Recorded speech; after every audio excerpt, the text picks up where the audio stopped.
Hello student, ये देख रहे हैं अनसॉल्वेबल विज्ञान का जो 2016 का है, सेट 1 है, कोड 824 DQ है। कह रहा है कि पहला सवाल, मानव नेत्र द्वारा किसी वस्तु का प्रतिबिंब बनता है। तो मानव नेत्र, ये हमारा नेत्र गोलक है जो किसी वस्तु को पास या दूर स्थित वस्तुओं का प्रतिबिंब रेटिना पर फोकस करता है। यदि वस्तुएं पास हैं तो ये रेटिना पर प्रतिबिंब फोकस करता है। तो इसमें देख रहे हैं जो कार्निया है, तो ये नेत्र का उभरा हुआ भाग है, उससे प्रकाश प्रवेश करता है। आइरिस क्या है? ये एक झिल्ली है जो नेत्र में स्थित होता है। पुतली देखते हैं, पुतली जब अधिक प्रकाश पड़ता है तो स्वतः छोटी हो जाती है और मंद प्रकाश में स्वतः बड़ी हो जाती है। तो हमारा ऑप्शन रेटिना सही है। विद्युत धारा उत्पन्न करने की युक्ति है। तो विद्युत धारा उत्पन्न करने की युक्ति देख रहे हैं जनित्र। जनित्र का मतलब जनरेटर है। गैल्वेनोमीटर ये उपकरण है, नापता है। एमीटर विद्युत धारा को भी नापता है और मोटर ये विद्युत से चलता है। तो हमारा ऑप्शन जनरेटर जनित्र सही है। एक अश्व शक्ति का मान वाट में होता है। एक अश्व शक्ति हार्स पावर, 1 हार्स पावर बराबर 746 वाट होता है। तो हमारा ऑप्शन सेकंड सही है। निम्नलिखित में कौन लेंस बनाने के लिए प्रयुक्त किया जा सकता है? तो लेंस बनाने के लिए कांच का उपयोग किया जाता है, क्योंकि हम जानते हैं जो ऑप्शन हमारा जल है, तो जल लेंस बनेगा नहीं। प्लास्टिक ये माध्यम का कार्य करेगा नहीं, और यहाँ दिया है सभी। तो हमारा ऑप्शन कांच ही सही है।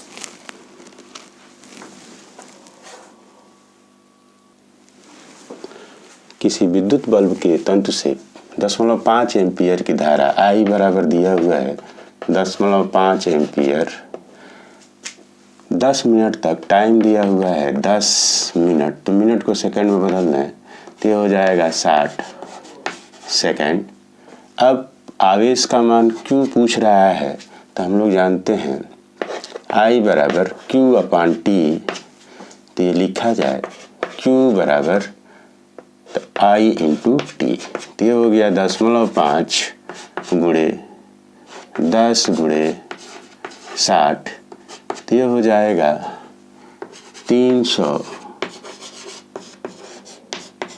कूलाम। ये 300 कूलाम मिल जाता है Q का मान। अब पूछ रहा है अगला सवाल, निकट दृष्टि दोष क्या होता है? निकट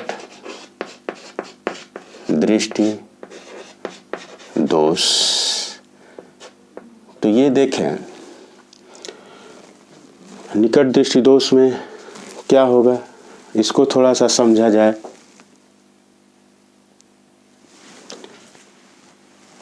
पास की वस्तुएं तो स्पष्ट रूप से दिखाई देती हैं। पास की वस्तुएं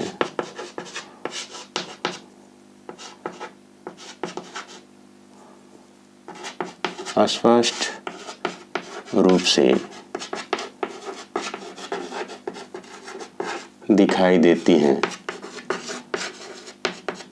परंतु दूर की वस्तुएं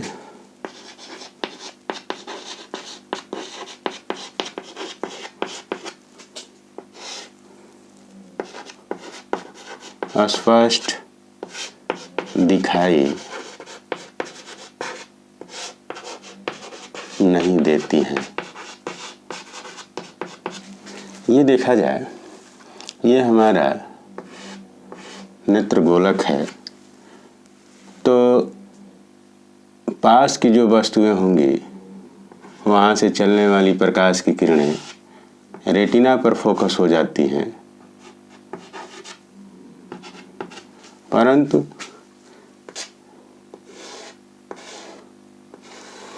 जो दूर स्थित वस्तुएं हैं वहाँ से चलने वाली प्रकाश की किरणें रेटिना से पहले ही फोकस हो जाती हैं, जिससे वस्तुएं स्पष्ट रूप से दिखाई नहीं देती हैं। निवारण के लिए क्या करते हैं, ये हमारा नेत्र गोलक है। अब इसके मार्ग में यदि हम अब ऐसे लेंस का उपयोग करेंगे जो प्रकाश किरणों को प्रसारित करके रेटिना पर पहुंचा दे, तो ऐसे में हम अवतल लेंस का उपयोग करते हैं, अवतल लेंस युक्त चश्मे का। तो ये यदि हम रख दें मार्ग में अवतल लेंस युक्त चश्मा, तो जो दूर से आ रही हैं प्रकाश की किरणें, अनंत से आ रही हैं प्रकाश की किरणें, वो इस लेंस से परावर्तित होकर नेत्र के दूर बिंदु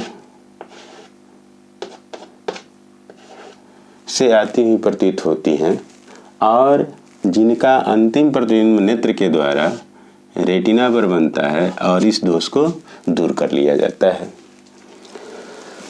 तो ये दो कारणों से होता है।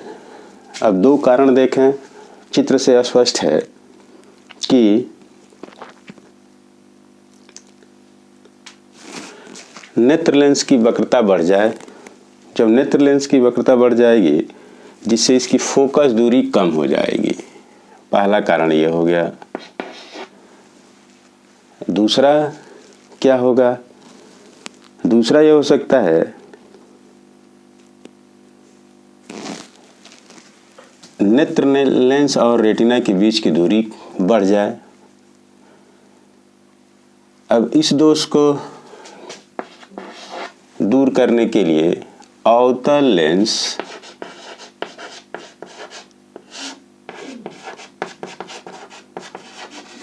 युक्त चश्मे का प्रयोग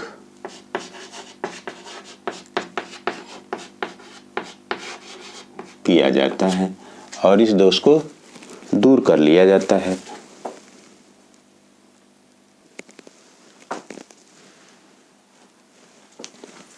चार ओम, 8 ओम, 12 ओम तथा 24 ओम के 4 कुंडलियों को कैसे संयोजित करें कि संयोजन में अधिकतम तथा न्यूनतम, अधिकतम प्रतिरोध के लिए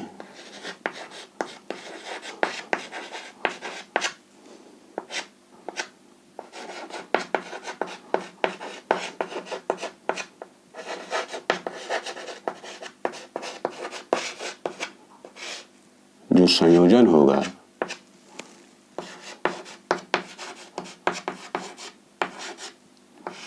श्रेणी क्रम में होगा।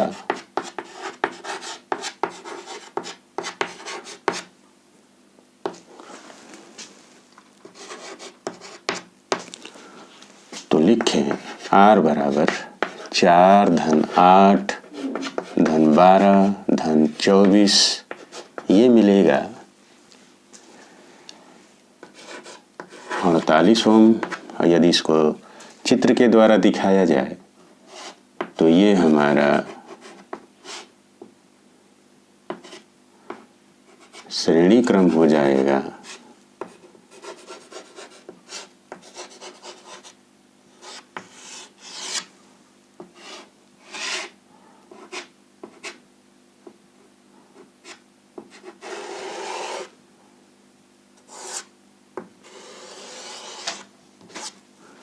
ये मिलेगा R1, R2, R3 और R4 श्रेणी क्रम में है। न्यूनतम प्रतिरोध के लिए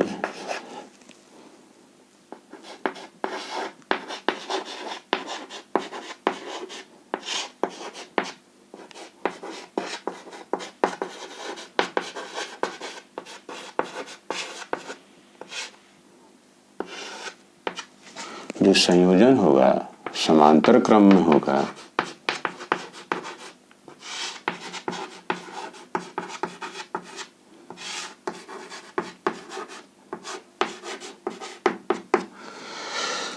तो 1/r बराबर लिख सकते हैं 1/4 धन 1/8 धन 1/12 धन 1/24।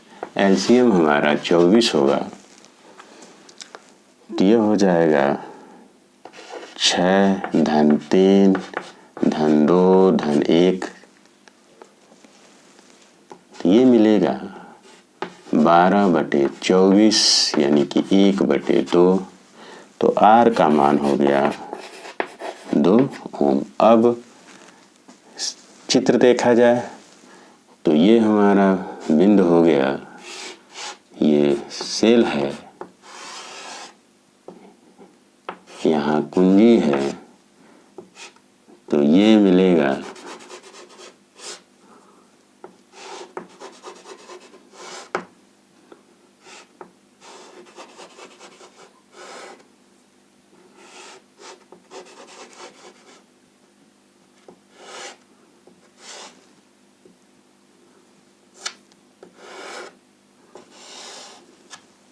R1 R2 R3 R4, ये चित्र मिल जाता है।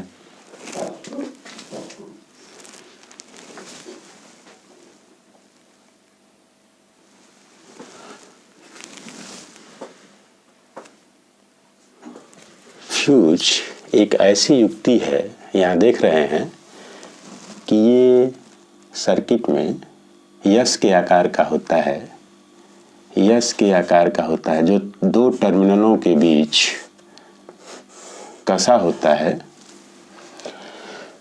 जब अधिक पावर आता है तो इसके जो इंसुलेटर होते हैं वो जल जाते हैं या शॉर्ट सर्किट होने की संभावना होती है, तो उससे बचने के लिए परिपथ में फ्यूज लगाया जाता है।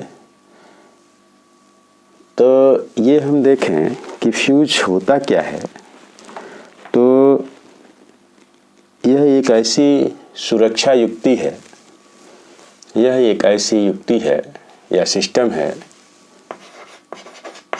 यह एक ऐसी सुरक्षा युक्ति है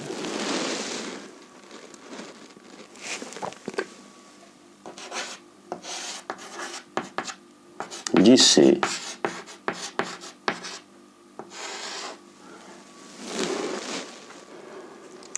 परिपथ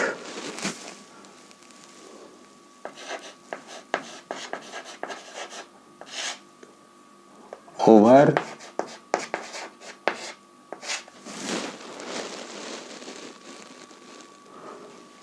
लोड की स्थिति में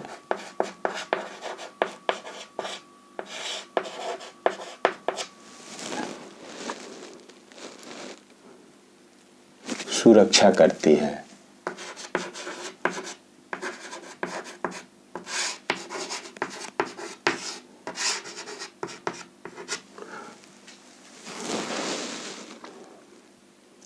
किसी केबल अथवा तार में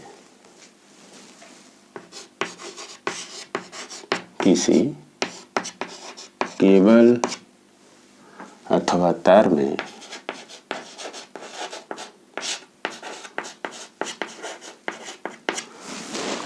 अधिक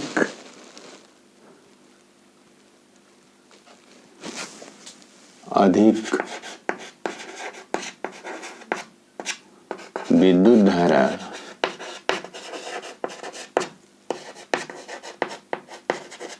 प्रवाहित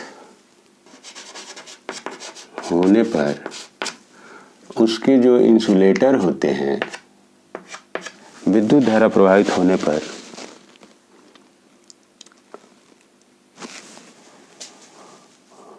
वह तार गर्म हो जाता है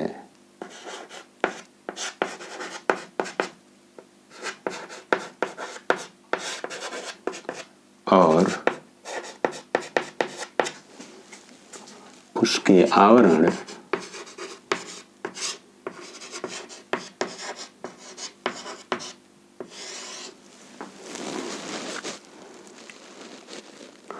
पिघलकर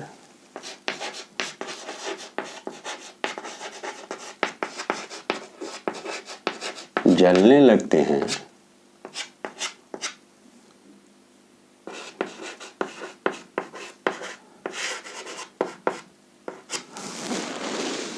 जिससे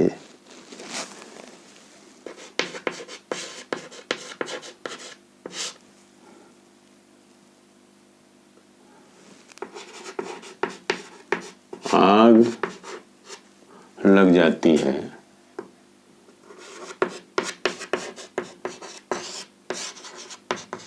इसलिए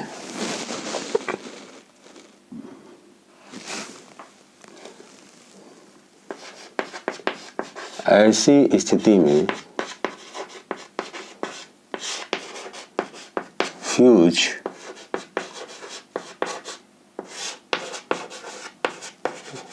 सुरक्षा प्रदान करता है।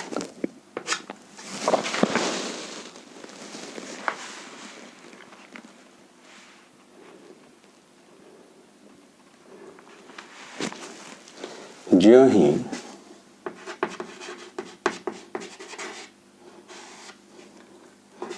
अधिक धारा बहती है तो फ्यूज स्वयं गल जाता है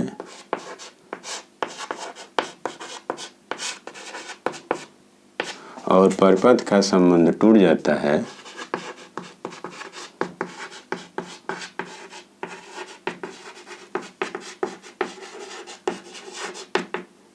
संबंध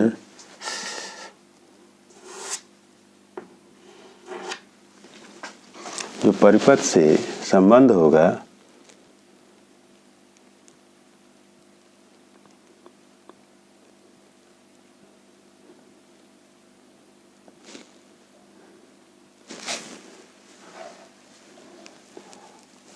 स्वयं गल जाता है और परिपथ में धारा बहना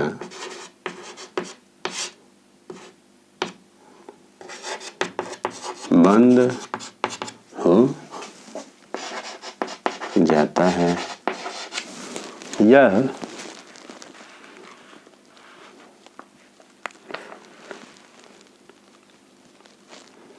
निम्न गलनांक वाला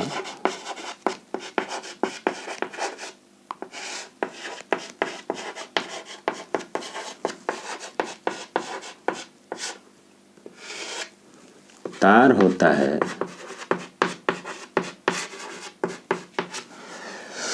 जो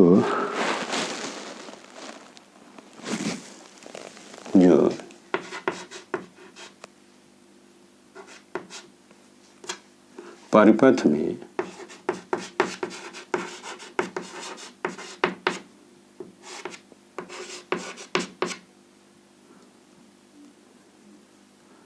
श्रेणी क्रम में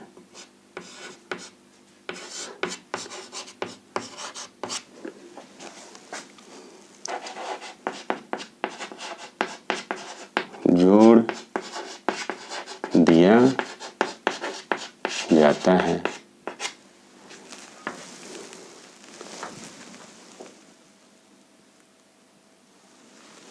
ये देखें प्रकाश का प्रकीर्णन क्या होता है।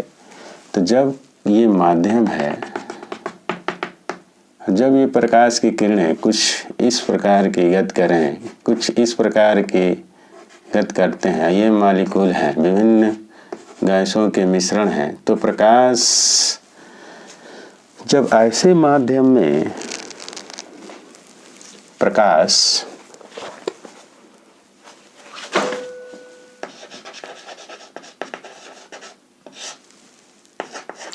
जब किसी ऐसे माध्यम में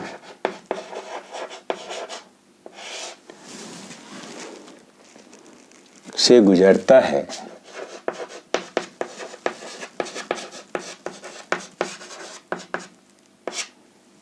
तो जिसमें पहले से ही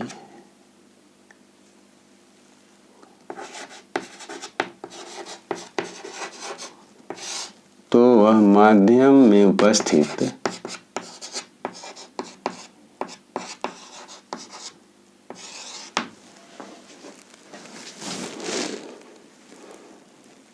धूल के कण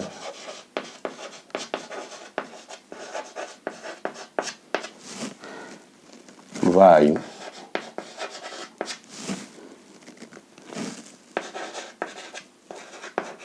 के अणु तथा विभिन्न गैस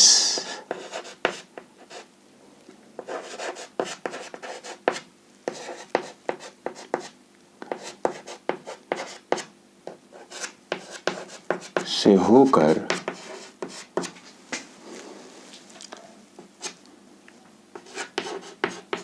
जाते हैं।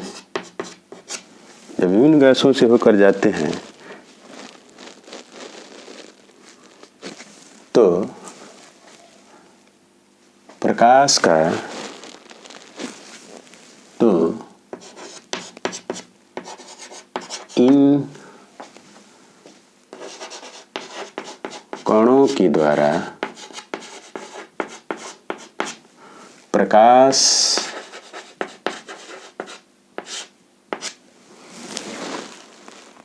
का कुछ भाग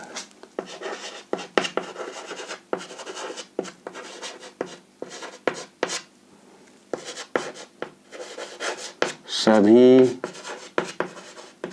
दिशाओं में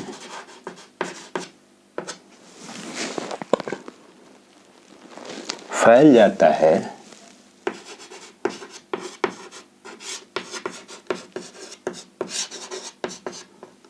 इस घटना को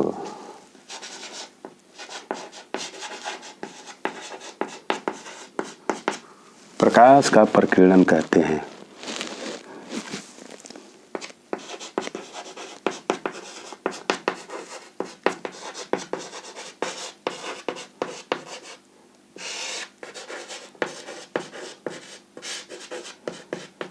अब ये प्रश्न कहता है कि क्या कारण है कि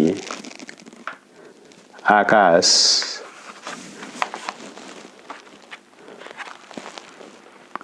काला दिखाई देता है।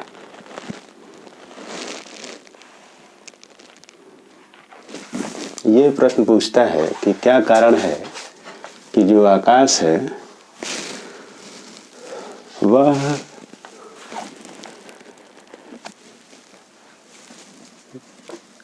अंतरिक्ष यात्री जो अंतरिक्ष यात्री होते हैं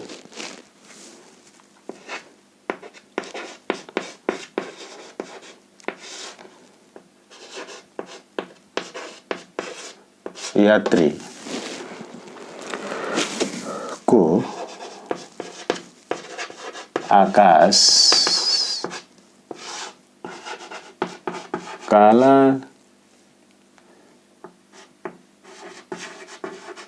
दिखाई देता है। इसका कारण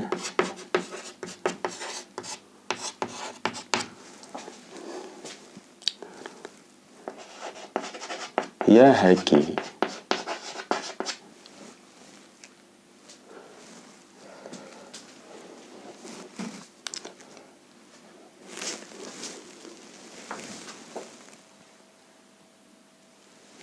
प्रकीर्णन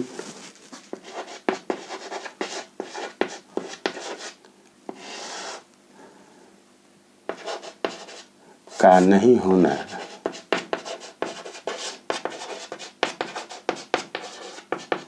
क्योंकि पृथ्वी के वायुमंडल से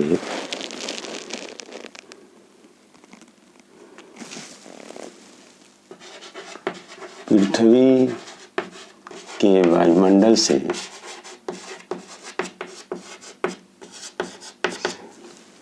बाहर जाने के कारण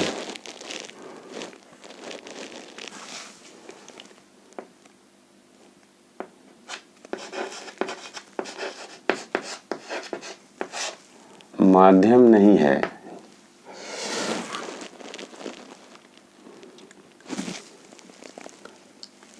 आकाश काला दिखाई देता है।